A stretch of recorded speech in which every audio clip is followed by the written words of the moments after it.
म्हणजे 20,000 ते 40,000 झाडं कट होत आहे पुण्यासारख्या एकट्या शहरासाठी. पेपर बनण्याच्या प्रक्रियेमध्ये जे पोल्युशन होत आहे ते आणखी एक डबल आहे. कारण पेपर यूज होणे म्हणजे तो कचऱ्यात जाणे, पैसा पण कचऱ्यात चालला. तो झाड आपल्या इतक्या जवळची गोष्ट आहे की श्वासाच्या राहू शकत. तुम्हाला माहिती आहे का की केवळ टिश्यू पेपरच्या निर्मितीसाठी दररोज जगभरात 27,000 पेक्षाही जास्त झाडांची कत्तल केली जाते. आपण रोज आपल्या आयुष्यामध्ये ग्लोबल वॉर्मिंगच्या मोठ्या मोठ्या गप्पा मारतो, पण हॉटेलमध्ये इव्हन हात पुसण्यासाठी देखील जो साधा कागद वापरला जातो, त्या एका साध्या कागदामुळे, टिश्यू पेपरमुळे आपल्या पर्यावरणावरती काय ऱ्हास होतोय याची आपण कल्पना देखील करत नाही. आजच्या पॉडकास्टमध्ये आपल्यासोबत एक असे पाहुणे आहेत ज्यांनी या गंभीर समस्येवरती अतिशय सोपा पण क्रांतिकारी मार्ग शोधला आहे. तब्बल 14 वर्ष पत्रकारितेचा दांडगा अनुभव पाठीशी असलेले आणि ज्यांनी कागदी टिश्यू पेपरला फाटा देऊन खादीच्या रुमालाची एक नवी चळवळ उभी केली आहे. पुण्यासारख्या शहरातून उभा झालेला हा पॅटर्न आज पर्यावरणाचं रक्षण करतोय. आपल्या मातीतील कापूस उत्पादक शेतकऱ्यांना आणि ग्रामीण हातांना हक्काचा रोजगार मिळवून देतोय. आणि आपल्या या मराठी माणसानं जणू काही हजारो झाडं वृक्ष वाचवण्याचा ध्यासच मनाशी बाळगला आहे. आज आपल्यासोबत या पॉडकास्टमध्ये आहेत बलवंत धगे, जे त्यांच्या एका कल्पनेतून कृतीत उतरलेल्या इंडस्ट्रीमुळे हजारो झाडं रोज वाचवत आहेत. पेपरपेक्षा क्लॉथ 100 पटीने चांगला. पेपरने साधा हाती व्यवस्थित पुसता येत नाही आणि क्लॉथने प्रॉपरली करतात. त्यात आमच्या खादी कॉटनचा म्हटलं तर तो आणखीच चांगला. सर नमस्कार आणि स्वागत आहे तुमचं बोल मराठी या युट्यूब पॉडकास्टमध्ये.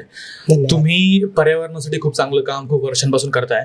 मला थोडंसं सर समजून सांगा, आजच्या मोमेंटला ग्लोबल वॉर्मिंग हा किती मोठा विषय आहे आणि ग्लोबल वॉर्मिंग आणि कागद यांचा काय संबंध आहे? कागदाचा आणि ग्लोबल वॉर्मिंगचा डायरेक्ट संबंध आहे. कारण असं आहे की पेपर जो आपण यूज करतो आपल्या आता आयुष्याचा तो इतका जवळचा भाग होऊन गेलेला आहे की पेपर शिवाय आपण सहज राहू शकत नाही असं आहे. आणि जगभरातच आहे आणि भारतात मध्ये अलीकडे 5-10 वर्षांमध्ये जास्त वापर झालेला आहे. तो आता जो टिश्यू पेपर आपण रेस्टॉरंटला वापरायचो तो आता आपल्या घरात पोहोचलाय. घरामध्ये पण पेपरचा आपण इतका यूज करतो.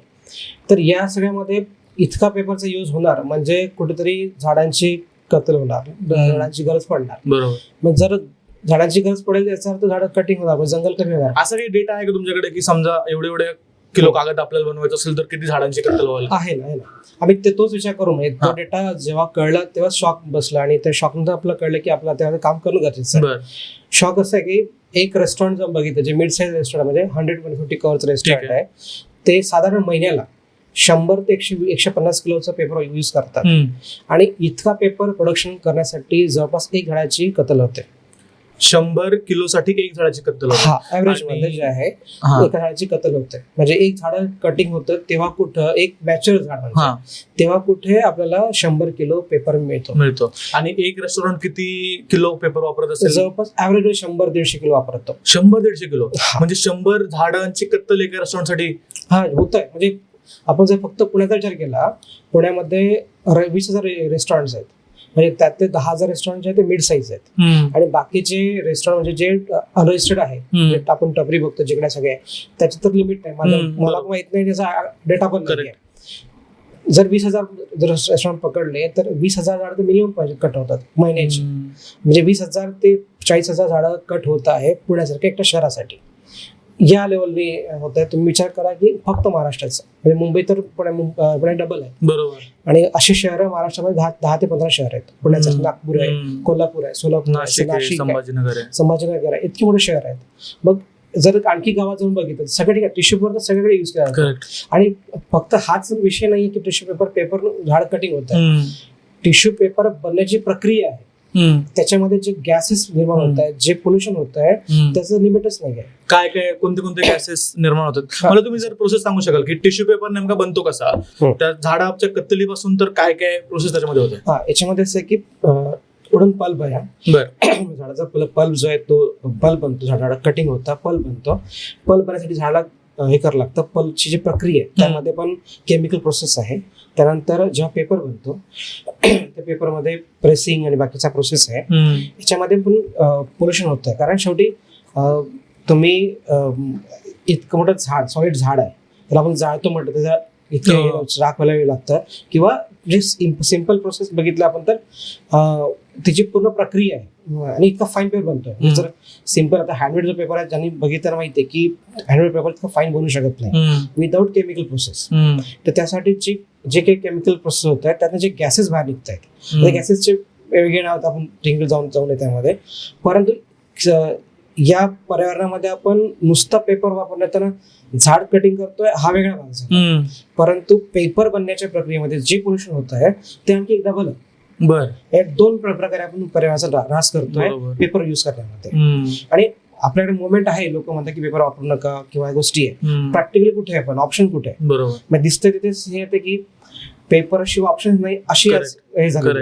आणि आणखी महागडा पेपर वापरायचा. जितका तुम्ही महागडा पेपर वापराल, जितका फाईन पेपर वापराल म्हणजे तितकं तुम्ही पॉलिश जास्त करताय, तितकं तुम्ही झाड कटिंग जास्त करताय. आणि आता जे टिश्यू यूज करतोय आपण वापरतोय हे तर फार कमी म्हणजे याचे हे आहेत. पण इतर जर पेपर बघितला आपण तर त्यासाठी खूप मोठ्या प्रमाणात हे आहे. आणि पेमेंटसाठी आपण म्हणतोय की नाही बिल रेस्टॉरंटचे कमी करा, ते पेपरलेस करा, तिकीट पेपरलेस करा.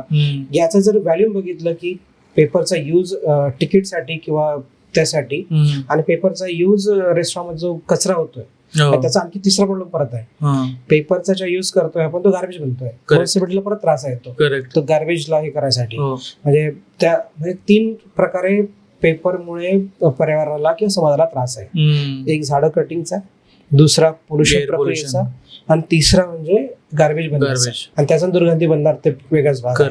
आणि रेस्टॉरंटला पण म्हणजे रेस्टॉरंटमध्ये पेपर युज करतात ना तो कचरा होऊन जातो, तो साफ करायला पण एक माणूस पाहिजे त्यांना. तो पेपर खाली पडतो, तो साफ करतात.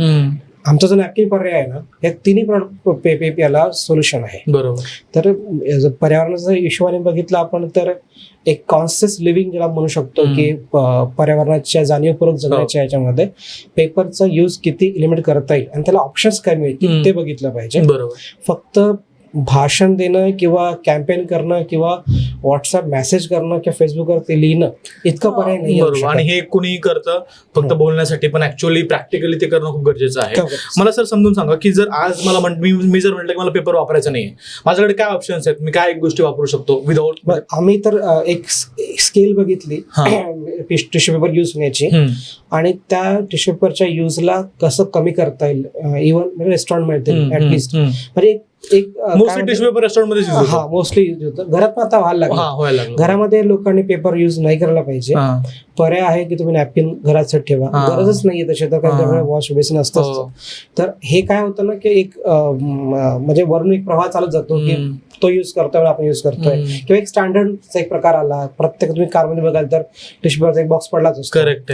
तर त्याची गरज नाहीये. त्याच्याशिवाय एक रुमाल ठेवला घरामध्ये तो सफिशियंट होऊ शकतो. हे एक पर्याय. परंतु टिश्यू पेपरचं रेस्टॉरंट म्हटलं तर ते म्हणतात की पर्यायच नाहीये. कस्टमरला काहीतरी द्यावं लागेल आणि क्लॉथ नॅपकिन खूप महाग पडतात.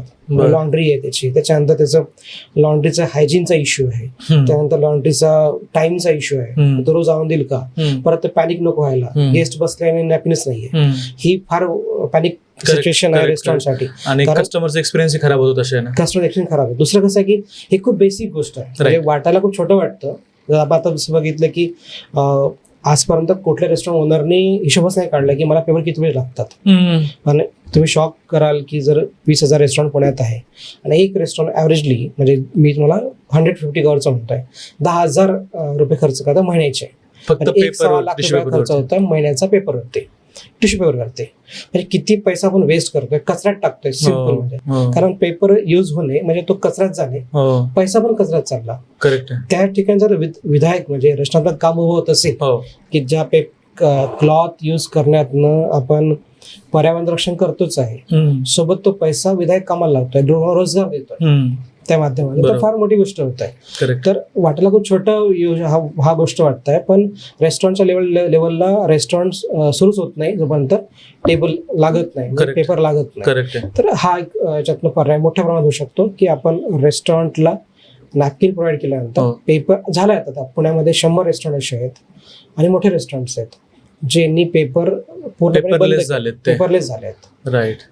मोस्टली कोथरूड भागामध्ये आहे. डीपी रोड जर तुम्ही बघितलं तर आमच्या तिकडे मल्टीस्पाइस, रूट 9, चंद्रलोक, तिकडे वेज किचन, हे सगळे रेस्टॉरंट्स आहे, हार्वेस्ट क्लब, ह्या सगळ्या हे डिपेंड तुम्हाला माहिती की दोन्ही साईडला फक्त रेस्टॉरंट आणि त्या लोकांनी पेपर बंद केला, पूर्णपणे बंद केला, क्लॉथ वापरत आहेत. तर नक्कीच म्हणजे या प्रकार जर हे होऊ शकतंय मुवमेंट झाली सर, ते ती खूप स्केल होऊ शकतं आणि आपण हजारो झाडं महिन्याची वाचवू शकतो, लाखो झाडं वर्ष वाचवू शकतो. आणि सगळ्यात मोठा विषय होतो ग्लोबल वॉर्मिंगचा. मध्यंतरी एक रिपोर्ट आला होता की जगातल्या ज्या 100 सिटीज आहेत तिथं टेम्परेचर जास्त आहे, त्या सगळ्या सिटीज भारतामध्ये आहेत. बरं. आणि इथे कुठे ना कुठे मला वाटतं वृक्षतोड किंवा हे नॅपकिन्स जे टिश्यू पेपर्स वगैरे आहेत त्यामुळे या गोष्टी वाढतायत. ग्लोबल वॉर्मिंगचा इम्पॅक्ट जो इफेक्ट आहे तो आता प्रत्येकापर्यंत पोहोचलेला आहे. बरोबर. म्हणजे हिमालयातल्या ग्लॅशियर विरघळत आहे हे आपण ऐकलं होतं की ही बातमीमध्ये माहिती होतं, त्याचा इम्पॅक्ट पर्यंत पोहोचला नव्हता. पण यावर्षी तर त्याची जाणीव झाली. प्रत्येकाला माहिती आहे की पुण्याचं टेम्परेचर कसं वाढलं. आणि पुण्याचं तर मला फार अनुभव नाहीये, मी 2 वर्षापासून राहतोय, पण इथे जे मूळ रहिवासी लोक आहे, राहणार लोक आहे, तेही सांगतात की आम्ही इथून 5 वर्षापूर्वी आमच्या घरी उन्हाळ्यात सुद्धा आम्ही पंखे वापरायचो नाही, इतकं वातावरण थंड होतं. आज पुणे गरम झालं. पुण्यात सोडून द्या, आम्ही वर्ध्याच आहे, वर्ध्यामध्ये मी 45-46 टेम्परेचर बघितलं होतं. यावर्षी आम्ही बघितलं की 48 पर्यंत गेलेलं आहे.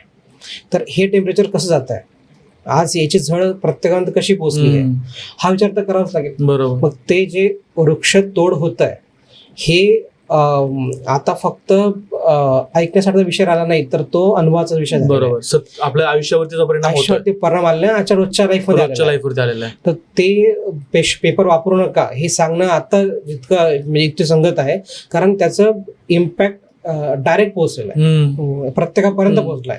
यातून कोणीच सुटलेलं नाही, सगळे विक्टीम झाले याचे. तर पर्यावरण तर बघा ती सायकल आहे पर्यावरणाची, पर्यावरणाचं एक नियमात काम करत आहे. तर तुम्ही वृक्षतोड करा तर म्हणजे आपण सगळे, आणि एक जण करतोय, एक जण पेपर करून प्रॉफिट कमवत असेल कदाचित, पण त्याचा इम्पॅक्ट सगळ्यांना बघावा लागणार आहे, त्यातून कोणी सुटू शकत नाही. करेक्ट. तर ग्लोबल वॉर्मिंगचा इम्पॅक्ट हा सगळ्यांपर्यंत असाच पोहोचलेला आहे. बरोबर आहे. आणि मला असं वाटतं की हे जर असं चालू राहिलं तर पुढच्या 10 वर्षामध्ये काय वर्स्ट सिच्युएशन होईल देशाची. नक्की. म्हणजे आज जर लोकांना हा प्रश्न पडतोय की आपण पोरं पैदा करायचे नाही करायचे, म्हणजे जर असं चालू राहिलं आणि आपण अशाच प्रकारचं जर काय म्हणतात अंदाज केला किंवा आपण दुर्लक्ष केलं आपल्या जिम्मेदारीपासून, तर आपण ही प्रकृती आपल्या पुढच्या पिढीनं काय म्हणून सोडू. बरोबर. आपल्यासाठीच बघा, आपल्यासाठीच. आता दिल्लीची अवस्था काय पोल्युशनची, म्हणजे ते, आणि आपण हे बघितलं की कोविड काळामध्ये जेव्हा पोल्युशन नव्हतं होत तेव्हा परिस्थिती बघितली आपण, तेव्हा लोकांचं वातावरण, म्हणजे हे तर कळलं नाही की आपण जे ऍक्टिव्हिटीज करतोय, इंडस्ट्रियलायझेशन करतोय, ज्या प्रकारे डेव्हलपमेंट करतो आहे आणि जे आपलं लाईफस्टाईल आहे याचा डायरेक्ट जो रिझल्ट आहे प्रकृती आपल्याला देत आहे. करेक्ट. त्यामुळे आपण हे करतोय. बरोबर आहे. आपण जसं प्रकारे प्रकृतीसोबत वागतो तसेच रिझल्ट आपल्याला मिळत आहेत. बरोबर. आणि दुर्दैव या गोष्टीचं आहे सर की आपलं बाकीच्या कंट्रीज जर आपण पाहिल्या तर बाकीच्या कंट्रीज मधले नॉर्म्स खूप स्ट्रिक्ट आहेत. एक वृक्ष जरी तोडायचं असेल, म्हणजे एखाद्या रस्त्याला मध्ये जर झाड येत असेल ना, तर ते झाड वाचवण्यासाठी ते रस्ते 5-10 किलोमीटर लांबून फिरून घेतले जातात. आणि आपल्या इथे सर्रास मेट्रो उदाहरण बघतो आपण, इथे इतकं झालंय आणि ते रील जास्त आहे आता, म्हणजे कशा प्रकारचे प्रशासनाला प्रश्न विचारले, प्रशासन म्हणतंय की आम्ही झाडं लावू. आता सरकारने झाडं लावलेत, बरोबर आहे, सरकारच्या कागदावर झाडं आहेत. मध्ये आमच्याकडे मिनिस्टर होते सुधीर मुनगंटीवार, त्यांनी ते जेव्हा वनमंत्री होते तेव्हा त्यांनी 5 वर्ष कॅम्पेन चालवली, दरवर्षी ते झाड लावायचे. एकूण 33 कोटी झाडं त्यांनी लावले. जर 33 कोटी झाडं कुठे लावल्या गेली असतील समजा, तर त्याचे परिणाम मग हे कमी झाले असते ना. करेक्ट. आमचं वर्ध्याचं जे टेम्परेचर आहे 48 आहे, ते व्हायलाच नव्हतं पाहिजे. झाडं लागलेले आहेत आणि ते झाडं लागले विदर्भातच. बरोबर. विदर्भात झाड लागलेले आहेत, तसं त्यांनी सगळीकडेच लावलेत, पण मॅक्झिमम झाड लागले ते विदर्भात लागले. तर विदर्भाचं टेम्परेचर या वर्षीचं हे आपल्याला अगदी हलवणार आहे, जागृत करणार आहे. मग असं काय झालंय, याचा अर्थ झाड कागदावर लागत आहे, झाडं ऍक्च्युअली लागतच नाही. बरोबर आहे. झाड लागले असते तर झाडं कट होत आहेत म्हणून परिणाम दिसत आहे. बरोबर. मग त्याच वेळेस झाड लावायचा क्लेम सरकारचा जो आहे तो कुठेतरी फोल आहे. करेक्ट. आणि दुसरी गोष्ट म्हणजे मला असं वाटतं की झाड लावणं वेगळी गोष्ट आहे आणि ते जोपासणं, त्याची निगा राखणं, त्याला मोठं होणं, एक झाड वेल मॅच्युअर व्हायला, ग्रोन अप व्हायला वर्ष लागतात. खूप वर्ष लागतात. 10, 20, 30, 40 वर्ष लागतात. बरोबर. आणि आपण नाशिक मधली केस तर माहिती असेलच तुम्हाला, तपोवनातली. तिथे तपोवनामध्ये हजारो लाखो झाडं आपण तोडतोय. कशासाठी हे माहितीच नाही. आणि कशासाठी माहितीच नाही. त्याचं जर इतके जुने झाड तोडले आहेत, म्हणजे 100 वर्ष जुने झाडं तोडल्या गेले असं तिथे असं आहे.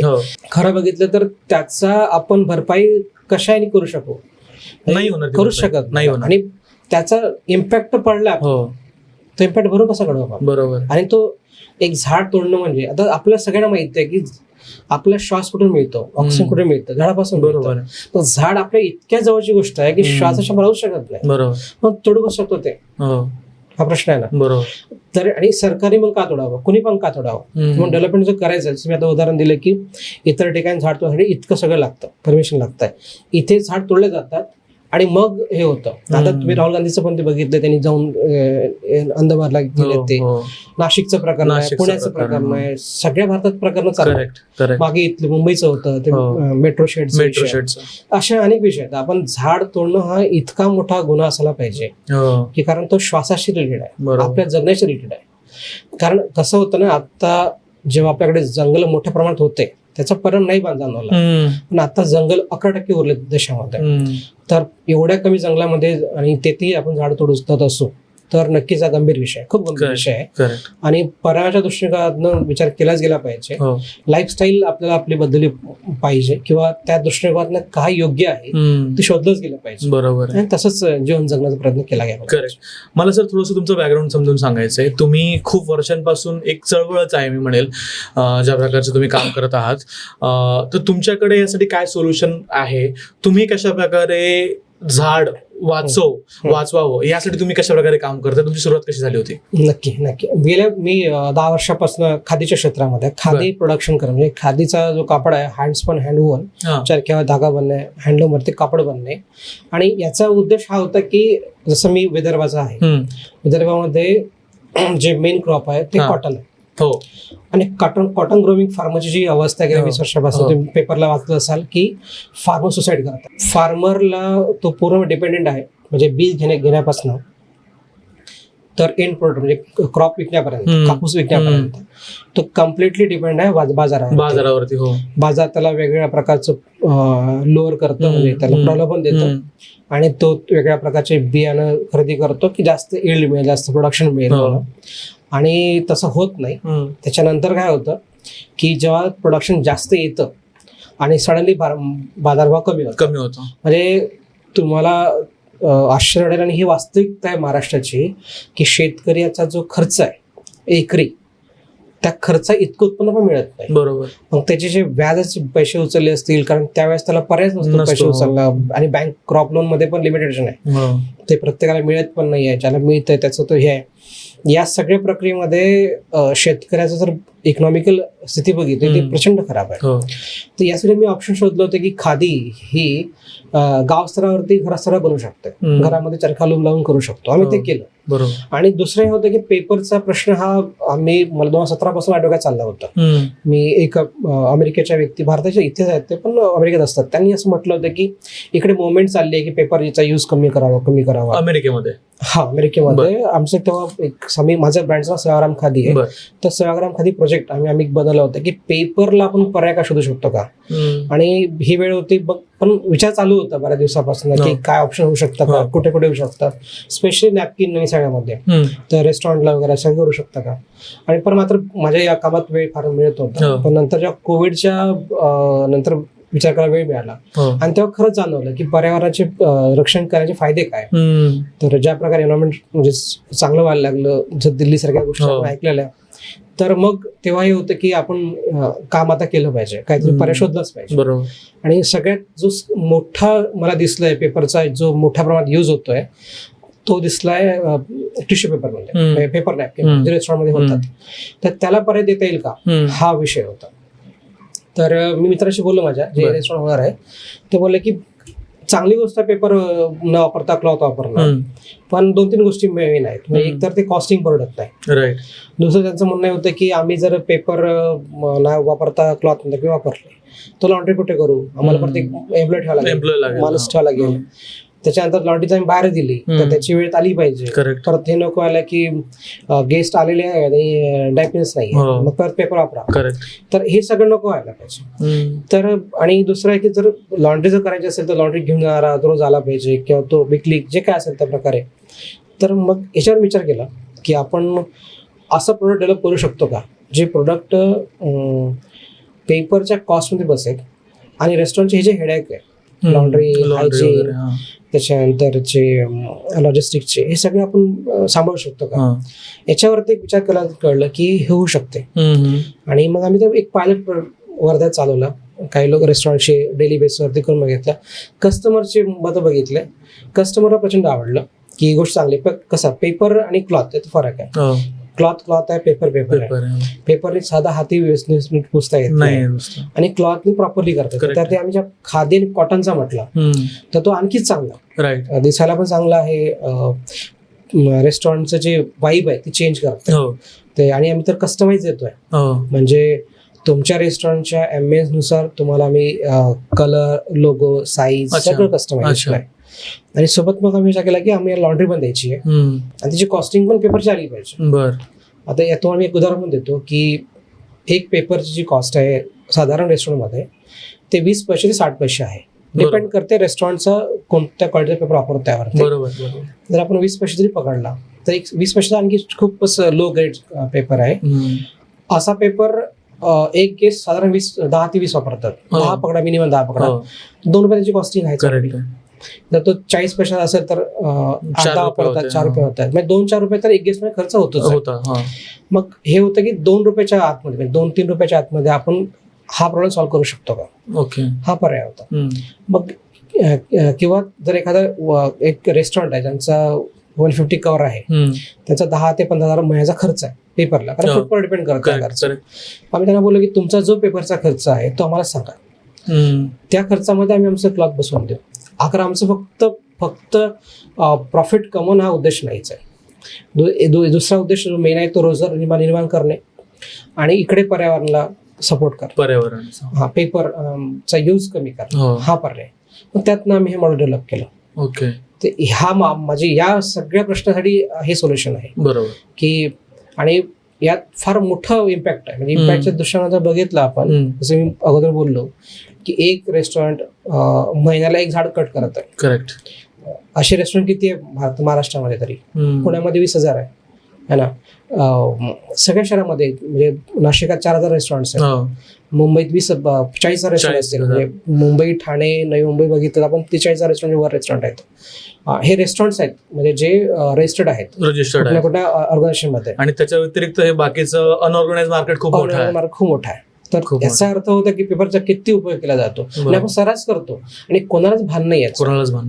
भानच नाही. म्हणजे आपण साधा वडापाव खात असताना 4 पेपर उचलतोय पुसायसाठी ना. तर पुसलं जात पण नाहीये. एक तर आपण कचरा करतो यूज केल्यानंतरचा आणि अगोदरच त्यांनी कचरा करून आलेला असतो कारण पेपर पोल्युशन करून आलेला आहे तिथपर्यंत आलाय तर. आणि झाडं तर कट झालीच आहेत. म्हणजे झाडांची कत्तल एक विषय मी हा कत्तल शब्द जाणून वापरतोय कारण हा मर्डरचा एक प्रकार होतो ऍक्च्युली. कारण शेवटी आपल्याला श्वास देणारा जी वस्तू आहे त्याबद्दल आपण कृतज्ञ नसावं हे म्हणजे कत्तलच करणं. बरोबर. तर हे आहे प्रत्येकाला जाणीव असली पाहिजे की आपण जेव्हा पेपर वापरू ना तेव्हा त्याच वेळेस क्लिक झालं पाहिजे की आपण झाड तोडतोय. तितकं जरा इम्पॉर्टंट हा विषय. बरोबर. सो मला एक सांगा, तुम्ही पर्यावरणाशी एवढे जवळून पर्यावरणासाठी तुम्ही काम करताय, असं काही इन्सिडेंट होता, लाईफ चेंजिंग मोमेंट होतं की तुम्हाला वाटलं की आपल्याला पर्यावरणासाठी झाडांसाठी वृक्षांसाठी काही करायचंय?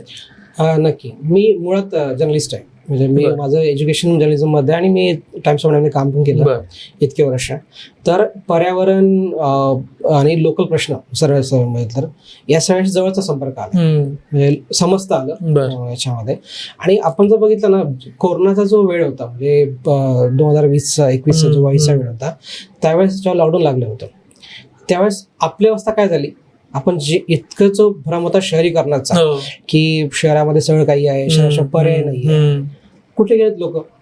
गावाकडेच गेले. म्हणजे तेव्हा तर आणि तुम्ही जर आठवत तुम्हाला तर तेव्हा लोकांच्या बोलण्यात पण आलं होतं की नाही गावाशिवाय पर्याय नाही आणि पर्याय म्हणजे पर्याय नाही. लोक असे बोलायचे की सगळं गेलं तर शेती तर आहे, आपण ते पिकवून खाऊ तरी है ना, शहरात काय करणार आपण. आज जे इतकं आवाडावे आपण सिमेंट जंगल उभं केलं आणि मूळ जंगल संपवून चाललं तर यावेळेस जी जाणीव झाली लोकांना की पर्यावरणाशिवाय पर्यायच नाहीये आणि ते ज्या संकट येतात अशी संकट आणखी येणार, कधी येणार माहिती नाहीये, येतच राहणार आणि मनुष्यच त्याला संकट उभे करतोय. म्हणजे आज जागतिक युद्ध असतील काही असतील किंवा आज तेलाही संकट आले, परत आज ही मोमेंट चालूच आहे सगळ्या ठिकाणी बोलण्यामध्ये की माहित नाही परत काय कंडिशन येणार, कशा प्रकारचा समाज म्हणजे उपस्थित होणार हे माहिती नाहीये. अशा अनसर्टन काळामध्ये एक सर्टनिटी आपली हे आहे की पर्यावरणाचा उपयोग केल्याशिवाय पर्याय नाही. म्हणजे तिथे आपल्याला जे देणं लागतं ते देणं लागतंच. तर ह्या सगळ्या इन्सिडेंट जेव्हा आपल्यावरती बीततात आणि जे आपण कॉन्शियस असतो ह्याच्याबद्दल आणि आपल्या जिम्मेदारी आपलं भान असतं की नाही माझी पण काही जिम्मेदारी लागते, या समाजात मी घेतलंय तर मला देणं लागतंच.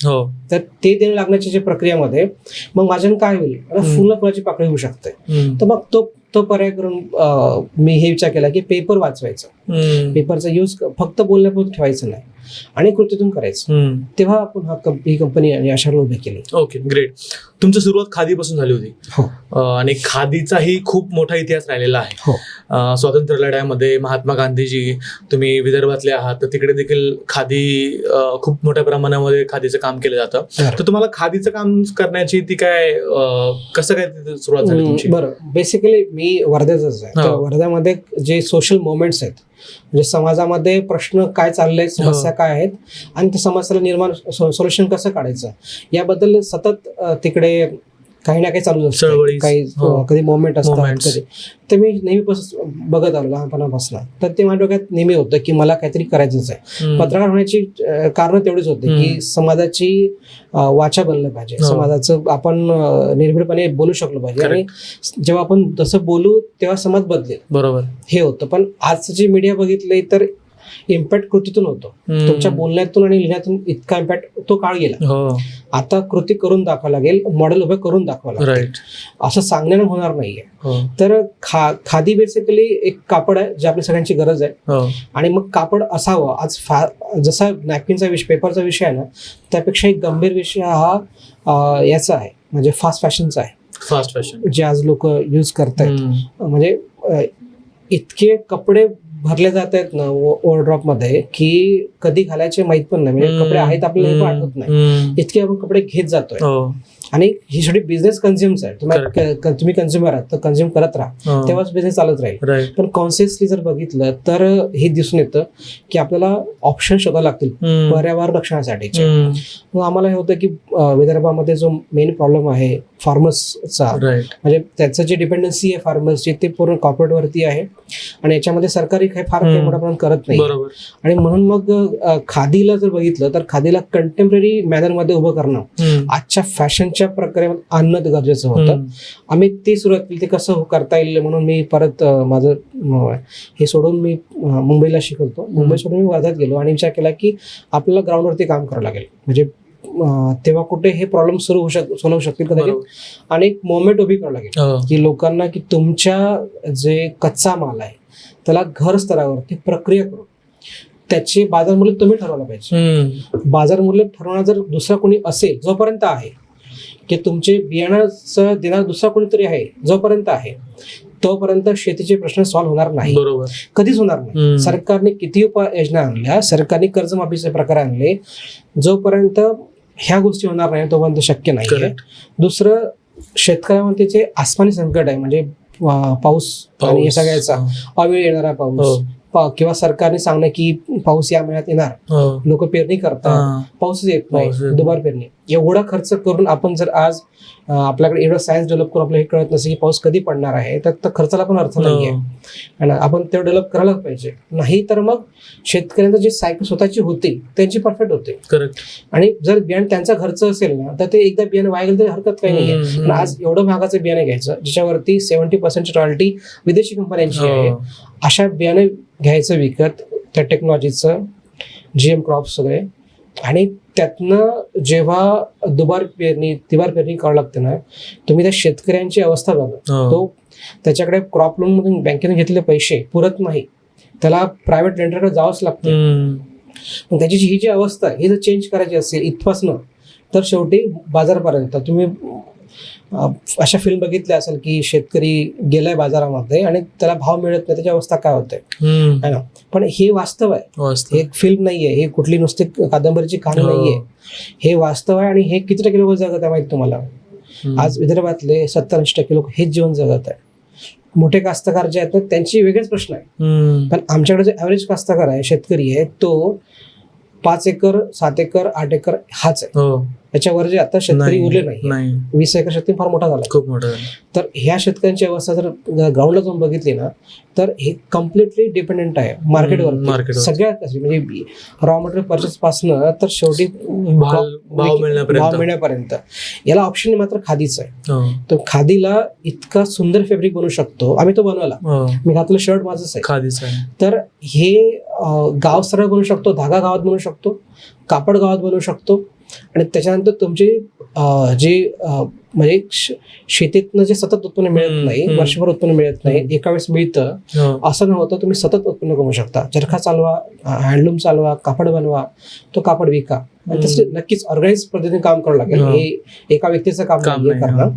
आम्ही ते प्रयोग केला आणि म्हणून मला खादीत इंटरेस्ट जास्त होता. म्हणजे बेसिकली माझा जो कल आहे तो सोशल अँगलनीच होता. तीच म्हणजे ती जी एक जाणीव आहे आतमध्ये ती स्वस्त बसू देत नाही आणि तीच काय ती करावं लागते. आणि मग जेव्हा पेपर्स आणि पर्यावरणाचं आपण फक्त वाचतोय बघतोय, मला हे कळतं की बोलून काय होणार नाही, मॉडेल उभं करावं लागेल. लोक फॉलो करतील, लोक बघतील की ऑप्शन दिलाय म्हणजे याचा तो ऑप्शन आणखी पण मिळू शकतात. आपल्या प्रत्येकाला ऑप्शन आहे, आपल्या प्लास्टिकला यूजला पण ऑप्शन आहे, आपल्या प्रत्येक गोष्टीला ऑप्शन आहे. आपण आज तो विचार केला पाहिजे. आणि आपण त्या घडीवर पोहोचलोय, त्या उंबरठ्यावर पोहोचलोय आता, का आता ओलांडणंच बाकी राहिलंय. आणि आपल्यासाठी आज गरजेचं म्हणजे आपल्या पुढच्या पिढीला पण काही देऊ शकणार नाही जर विचार नाही केला तर. म्हणून विचार तर आपल्याला सगळ्या अँगलनी करावा लागेल. म्हणजे पेपरचा यूज थांबवणं किंवा फास्ट फॅशनला स्लो फॅशनचं ऑप्शन देणं हे नक्कीच आमच्या मी दिलेले पर्याय आहेत. बरोबर. मला थोडंसं सर तुमच्या नॅपकिन बद्दल समजून घ्यायचं आहे की कस्टमरचा एक्सपिरियन्स कसा आहे जेव्हा तो एखादा टिश्यू वापरतो, कागदाचा टिश्यू वापरतो, हात साफ करून टाकून देतो, त्याच्याऐवजी त्याने तुमचं नॅपकिन वापरला जे की कपड्याचं आहे, त्याचा एक्सपिरियन्स कसा? नक्की 2 गोष्टी आहे. पेपर आम्ही जे देतोय क्लॉथ तो कस्टमाइज आहे, त्याच्यावरती त्यांचं ब्रँडिंग आहे पेपरचं.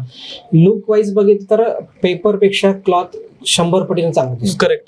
दुसरं, एक पेपरने काम होत नाही, 10 पेपर यूज करताय, तो कचरा बनत जातो. क्लॉथ मल्टिपल यूज आहे.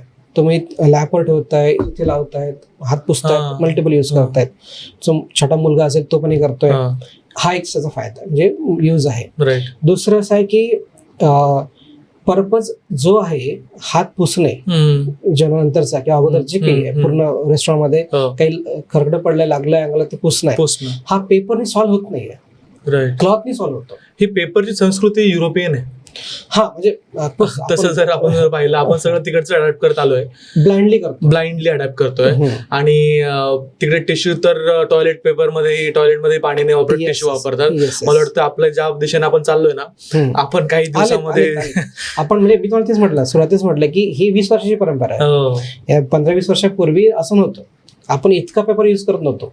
आज घरात पेपर आपण काय युज करतोय? गरज नाही, बिलकुल नव्हतीच ना. म्हणजे सगळ्या घरात तर नाहीच आहे. गाडीत युज करतोय आपण, गरज आहे का? एक नॅपकिन होऊ शकते ठेवला, जर तो रोज धुतला तर आपली आवश्यकता पूर्ण होऊ शकते. पण आपण फॉलो करतोय. करेक्ट. आणि कुठेतरी असा एक भ्रम आहे की सो कॉल्ड जे मॉडर्नायझेशन आहे, सो कॉल्ड ते फॉलो करणं म्हणजे आपण त्या लाईन बसतो असं ते होतं. आणि मग सगळेजण लाईन बसायला लागलेत एकमेकाला. मग तो किती बसलाय पुढे, मग मी किती पुढे जातो, या सगळ्या होडमध्ये आपण विसरून गेलो आहोत की आपलं कर्तव्य काय. बरोबर. आणि ते होतं शेवटी. एक बघा, कॉर्पोरेटला ज्यांना माल विकायचा आहे त्याला विकायचाच आहे. करेक्ट. सो तो नाहीतर तुम्हाला दारू बाजारामध्ये बसले असते, त्याला दारू विकायची आहे किंवा प्यायची आहे. किंवा सिगरेट, आपण इतकं मोठ्या लिहिलं आहे सिगरेट वरती की हे हेल्थसाठी चांगलं नाहीये. बरोबर. आणि घेतात सगळ्यात. मग जर इतकं कन्सर्न कोणाला असता तर नसते बसलेत. आता कोल्ड्रिंक्स मध्ये सगळ्या रिसर्च करून माहितीये की त्यात काय हानी काय शरीराला. घेतो आपण, विकणारा विकतोय, ते पान मसाला विकणारा विकतोय, त्याला विकायचंच आहे. विकणारा काही विकू शकतो, तुम्ही कन्झ्युम करताय तर विकता येतो. मग कन्झ्युमरने हा विचार केला पाहिजे की मी या कन्झ्युमर सिस्टमचा विक्टीम आहे की मी जागृत आहे, माझं कर्तव्य काय. हा खूप विषय. मोठा विषय तुम्ही मांडलाय की आपण विक्टीम आहोत की मी जागरूक नागरिक आहे. मला तो आपला प्रश्न राहिला, एक्सपिरियन्स कसा राहतो कस्टमरचा ज्यावेळेस तो नॅपकिन वापरतो जो क्लॉथ न बनलेला आहे आणि एक टिश्यू वापरतो त्याच्यामध्ये. मी एक्झॅक्ट ते तुम्हाला सांगितलं की जेव्हा दिसायला तर बेस्ट दिसणार आहे. मल्टिपल यूज होतो आणि जेव्हा कस्टमरला ते इतकं आवडतं किंवा जेव्हा त्याला सांगू चुकून आपण की तुम्ही पेपरमुळे फायदा किती होतोय तर तो खूप खुश होतो. बरोबर. आमच्या ठिकाणी आम्ही बऱ्याच रेस्टॉरंटला विचारलं कस्टमरला की तुम्ही नोटीस केलंय का इथे पेपर नाहीये, क्लॉथ आहे आणि हा क्लॉथ पण खादीचा आहे, कॉटनचा आहे. तर मग तेव्हा खुश होतात, अरे हा मस्त आहे. आणि त्याच्यावरती काहीतरी तुम्ही असं ब्रँडिंग करायला पाहिजे की congratulations you have saved one tree असं काहीतरी. नक्की नक्की नक्की काहीतरी एका सेंटेन्स असं काहीतरी असलं पाहिजे. मग सपोज तो ओपन जर केला, तो क्लॉथ जर ओपन केला आणि त्याच्यावर लिहिलेलं असेल की तुम्ही अभिनंदन, तुम्ही एक झाड वाचवलेलं आहे, त्याचा एक your contribution, you are contributing, right त्या प्रकारचं काही जर केलं तर अजून एक मेसेज. चांगला सजेशन्स आहेत. मला थोडंसं याच्या पुढे जाऊन विचारायचंय, याचं इकॉनॉमिक्स मला समजून सांगायचंय. जर हे तर सांगितलं आपण customer point of view, business point of view जर रेस्टॉरंट पेपरच्या ऐवजी जर क्लॉथ यूज करत असेल तर त्याला काही नुकसान होणार आहे, त्याच्यासाठी काही खिशाला ओझं पडणार आहे त्याच्या? बरोबर. मी तुम्हाला माझं सुरुवात का केली सांगताना सांगितलं की आम्हाला असं प्रोडक्ट डेव्हलप करायचं होतं की ज्याची कॉस्ट पण आजची आहे तेवढीच पेपरची व्हायला पाहिजे. म्हणजे रेस्टॉरंटला बर्डन नको व्हायला. बरोबर. हे डेव्हलपमेंट आपण करतोय तर त्याचं ओव्हर प्राइस जर झालं ना तर ते ऍक्सेप्टेबल होत. करेक्ट. आणि त्या लार्ज स्केलवरती होत नाही. काही लोक कॉन्शियसली करतीलच सुद्धा, पण ते कॉमनली ऍक्सेप्टेबल करायसाठी तुम्हाला फिजिबिलिटी बघणं खूप गरजेचं आहे. बरोबर. आम्हाला रिसर्च करावं लागला याला. असं इतकं सोपं नव्हतं. किती वर्षांचा रिसर्च होता? असं R&D म्हटलं तर आम्हाला 2 वर्ष लागलेत पूर्ण प्रक्रियेमध्ये. कारण नुसतं आणि आम्हाला क्लॉथ पण करताना आम्ही 4 ते 5 वेळा क्लॉथ चेंज केलेत डिपेंड कस्टमरचे करताना. कारण कधी कोणाला वाटतं की पातळ क्लॉथ आहे, मोठा पाहिजे, याच्यामध्ये डिझाईन बनत नाही, असं करत प्रक्रिया करत गेलो आणि मग एकदा एक क्लॉथ फिक्स केला की हा आता ऑलमोस्ट सगळ्यांना ऍक्सेप्टेबल आहे. त्यात वेळ गेला. त्याच्यानंतर हे होतं की ही सर्व्हिस चालेल का आणि क्लॉथची लाईफ पण बघायला पाहिजे. कारण क्लॉथची लाईफ चांगली असेल तर ते आम्हाला पडणार आहे.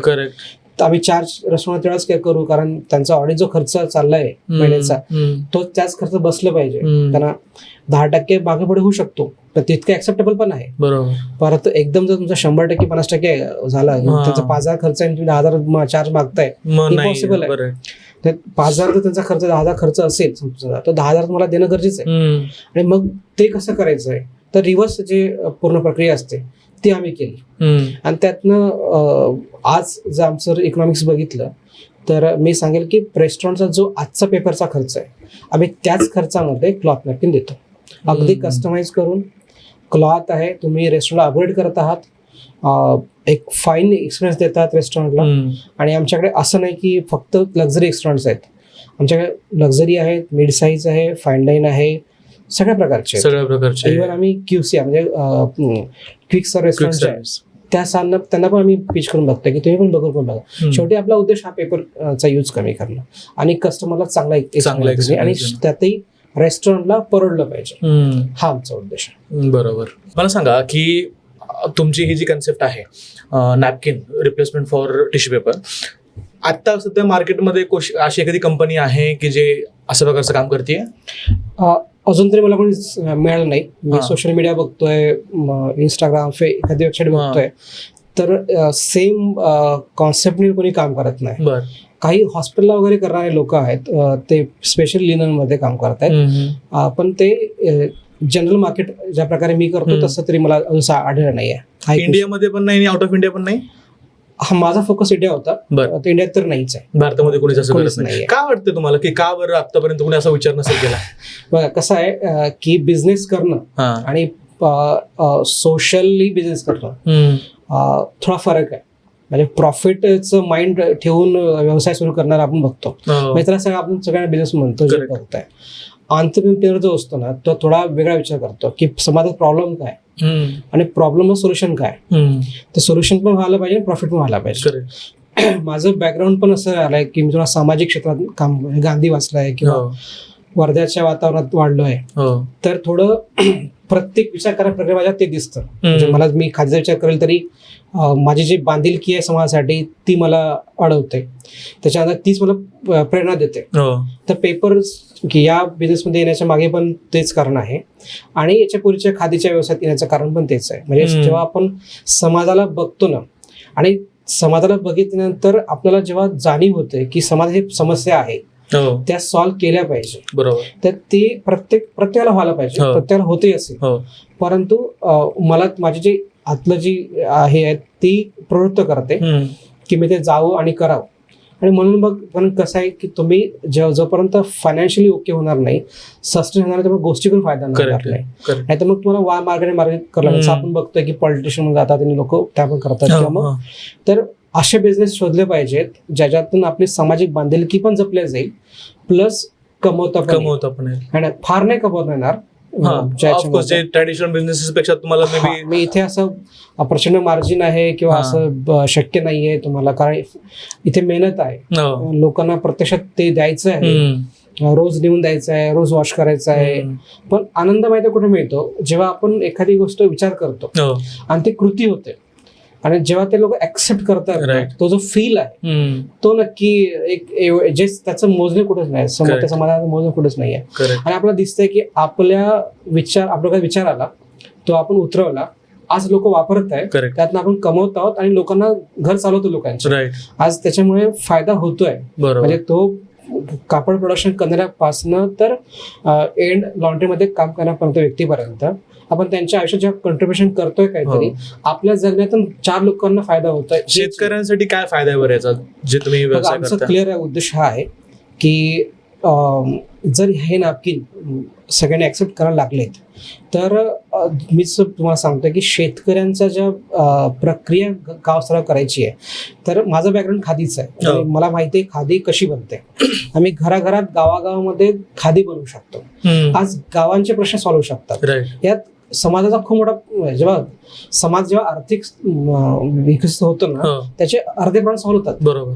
आणि हे बघितलंय म्हणजे समाजामध्ये उष्णता जरी हा मोठा प्रश्न होता एका काळामध्ये, आज तो सॉल्व्ह होत होता दिसतोय, कारण सगळे एकसाथ बसतायत. बरोबर. तर असे जे अनेक प्रश्न आहेत ते सगळे सॉल्व्ह होताना दिसतील आपल्याला जेव्हा गावं समृद्ध होतील, गावं विकसित होतील. याच्यावरती गावात रस्ते खूप बनलेत आणि पाणी टाक्या बनलेत, यांनी गाव समृद्ध होत नाही. बरोबर. गावाचं जीवनमान कसं बदलेल तर गावाच्या आर्थिक स्थिती बदलेल. आणि ते बदलण्याची जी हे आहे ते म्हणजे मी जेव्हा विचार करतो विदर्भाचा तेव्हा, तर आमच्याकडे जे 70% जे क्रॉप आहे ते कॉटन आहे. आणि कॉटनचं जर प्रक्रिया जर आपण करू शकलो तर नक्की तसं जीवन बदलेल लोकांचं. हा उद्देश आहे. डेफिनेटली. तर तुमचा जो हाच प्रश्न आहे की आतापर्यंत किती तुमच्यासोबत जुडलेले आहेत शेतकरी?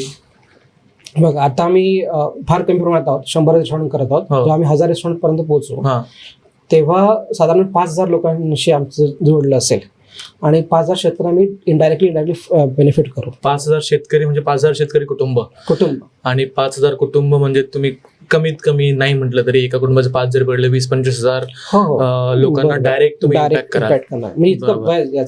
आणि हे फक्त तुम्ही म्हणतायत की फक्त 10x.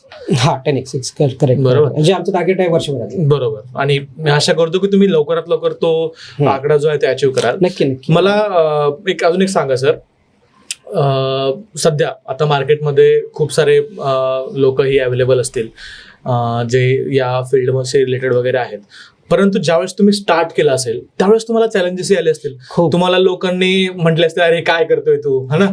तर तो सुरुवातीचा अनुभव तुमचा काय होता? मोठा अनुभव आहे. म्हणजे ज्या दिवशी मला आयडिया आली माझ्या डोक्यामध्ये तेव्हा मी पेपरवरती उतरवली आणि मग मी सांगणं सुरू केलं. तर मी सांगणं कोणा माझ्या आसपासच्या लोकांना, तर त्यांना असं वाटलं की याच्या डोक्यात नेहमीच काही ना काही सुरू असते, येतच असते, हे आलं काहीतरी असेल. मी घरी पण सांगितलं तरी एवढं सिरियस कोण नव्हतं. मी काय केलं, जेव्हा लॉन्च केलं सॉफ्ट लॉन्च केला वर्ध्यामध्ये, तेव्हा आमच्याकडे कलेक्टर होते राहुल कडिले सर. त्यांना सांगितलं जाऊ, त्यांना माझं पूर्ण स्वप्न सांगितलं की सर म्हटलं जर नॅपकिन बिझनेस मी जर सक्सेस केला पूर्ण भारतामध्ये, जर मी व्यवस्थित करू शकलो तर वर्धा जिल्ह्यामध्ये 900 गावं आहेत. म्हणून 900 गावामध्ये 5 लाख लोकांना मी रोजगार देऊ शकतो. एवढी कॅपॅसिटी या बिझनेसची आहे. तर ते बोलले की ते आहेच आहे, त्यांनी अभ्यास केला, समजलं आणि मी समजलं. माझ्या काय अपेक्षा आहे, मला फक्त उदाहरण माझं करून द्या, तुमच्या हस्ते मला उदाहरण करायचं आहे. तर कारण तेव्हा कळेल मला की ते खूप आवर्जून आले आणि आम्ही त्यांच्या हस्ते उदाहरण केलं. आणि ही कॉन्सेप्ट तेव्हा लोकांना थोडं कळलं की काहीतरी एक आहे. पण शेवटी मी वर्ध्यात लॉन्च करतोय, तर आम्ही किती जरी सांगितलं की विजन काय, इमॅजिनेशन पण करू शकत नाही. पुण्यात आलो तेव्हा इव्हन माझ्यासोबत जे काम करायला ते बोलले की आत्ता आपल्या खादीच्या कपड्या लोक काय तोंड पुसतील का, म्हणजे असं हे केलेलं.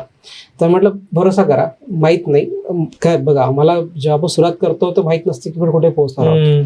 स्वतःशी विश्वास असणं गरजेचं असतं.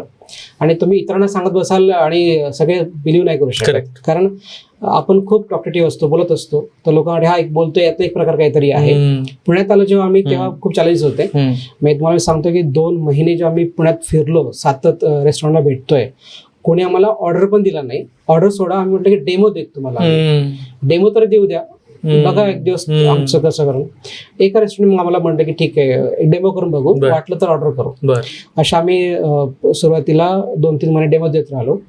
मग एक ऑर्डर मिळाला, मग असंच करत करत झालंय. आणि मी माझा व्यक्तिगत अनुभव सांगतो, मी 4 महिने सतत रोज संध्याकाळी निघायचो, कारण ओनर लोक इव्हिनिंगला मिळतात, रेस्टॉरंटला जायचो. एक रेस्टॉरंट आम्ही सांगत नाही, इथेच आहे आपल्या बगरपट्टामध्ये. मी 3 तास बसलो ओनरला भेटायला. मला रेफरन्सने गेलो होतो, ते स्वतः शेफ आहे ओनर, मोठा रेस्टॉरंट आहे इथला. तर ते बोललेत की भेटतो मी तुला. 3 तास भेटलो, थांबलो लिटरली. मला ते मॅनेजर बोलले की अरे तुम्ही तेव्हा या जसं बोलतोय. म्हटलं नाही, ते येतील तेव्हा भेटतो. आणि ते त्याचं किचन वर आहे, मी ग्राउंड फ्लोअरला थांबलो होतो. आलेत ते, त्यांनी नॅपकिन बघितलं, बोलले की नाही चालू शकत आहे, तुझी जी कॉन्सेप्ट आहे ना, ते तू वेळ खर्च करतोय, हे शक्य नाही आहे त्याच्यामध्ये. आणि आता त्याच ओनरचा फोन आला की आम्हाला पण सुरू करायचे आहेत. आणखी एक रेस्टॉरंट आहे, इथलं खूप जुनं रेस्टॉरंट आहे डेक्कनचं. मी त्यांच्या मागे लागलो. माझा फर्स्ट डे त्यांना भेटलो, मी रेफरन्सवर गेलो होतो.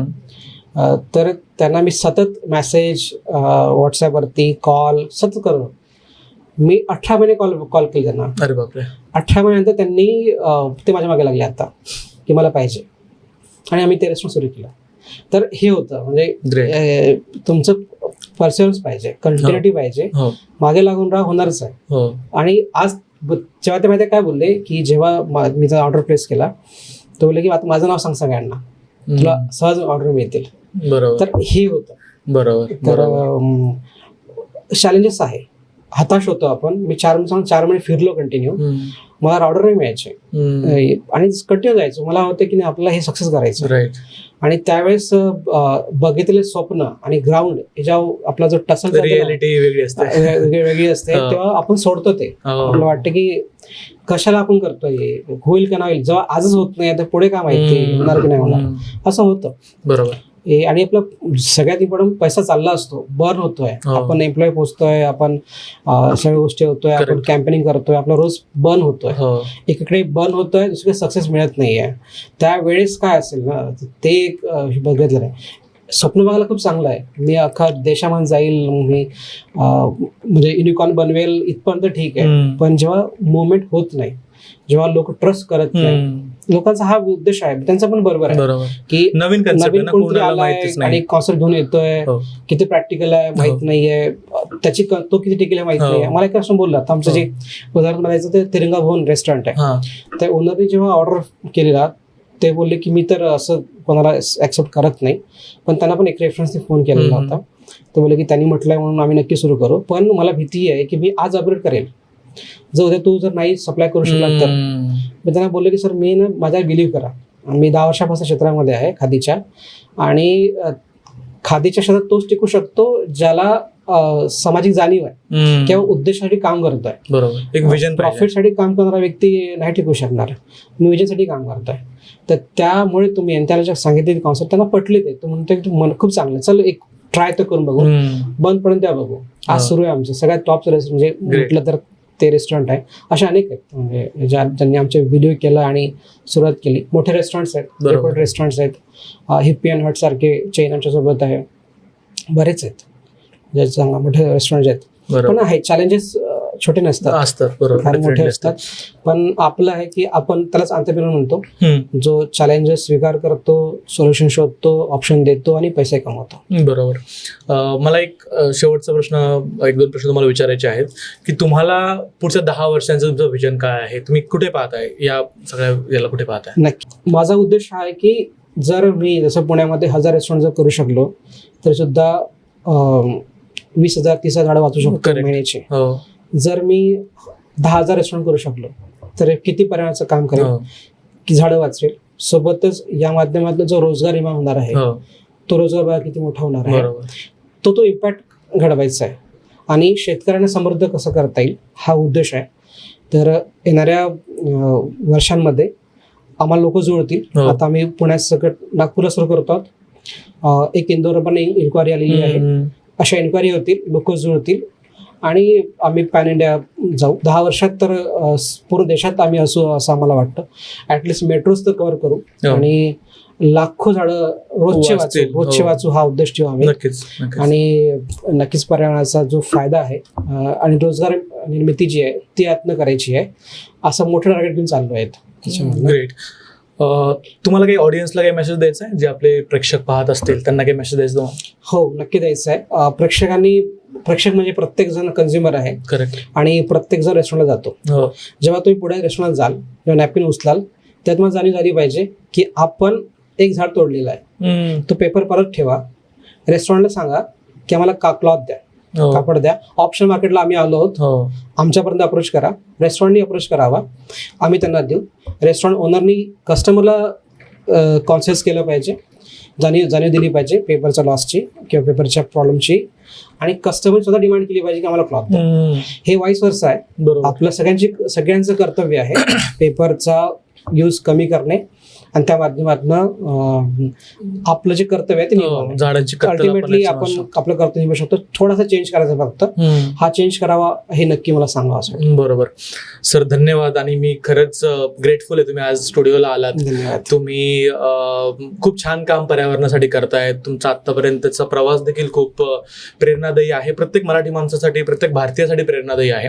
मी ऑडियन्सलाही सांगेल की जर तुम्ही नेक्स्ट टाइम जेव्हा जाल ना तुमच्या एखाद्या रेस्टॉरंटमध्ये, आपण जातोच, फॅमिलीसोबत जातो, फ्रेंड्ससोबत जातो, त्यावेळेस त्या रेस्टॉरंट ओनरला सांगा की तुम्ही काय करताय. ज्या टिश्यूमुळे पर्यावरणाचा जो ऱ्हास चालू आहे, झाडांची जी कत्तल चालू आहे, ते रोखण्यासाठी तुम्ही देखील एक पहिलं पाऊल उचलू शकता. मी सरांचे जे कॉन्टॅक्ट डिटेल्स आहेत मी डिस्क्रिप्शन बॉक्समध्ये आणि कमेंट बॉक्समध्ये पिन करून ठेवणार आहे. त्यांचं इंस्टाग्राम पेज असेल, त्यांचे जे काही लिंक्स असतील ना, तर डिस्क्रिप्शन बॉक्समध्ये तुम्हाला मिळतील. तुम्ही ते जाऊन त्यांना कॉन्टॅक्ट करा. तुम्ही रेस्टॉरंट ओनर असाल तर डायरेक्टली कॉन्टॅक्ट करा. तुम्ही जर एखादे नॉर्मल व्ह्यूअर असाल तरी देखील कॉन्टॅक्ट करा. तुम्हाला जर काही कॉन्ट्रीब्यूट करता येत असेल आपल्या पर्यावरणासाठी तर सरांना तुम्ही रिच आउट करू शकता. सर, थँक्यू सो मच, तुम्ही आज आम्हाला टाइम दिला. थँक्यू. मला बोल मराठीच्या प्लॅटफॉर्मवरती संधी दिली. नक्कीच प्रेक्षकांकडनं खूप प्रतिसाद मिळेल असा विश्वास आहे. धन्यवाद. Thank you sir, thank you so much.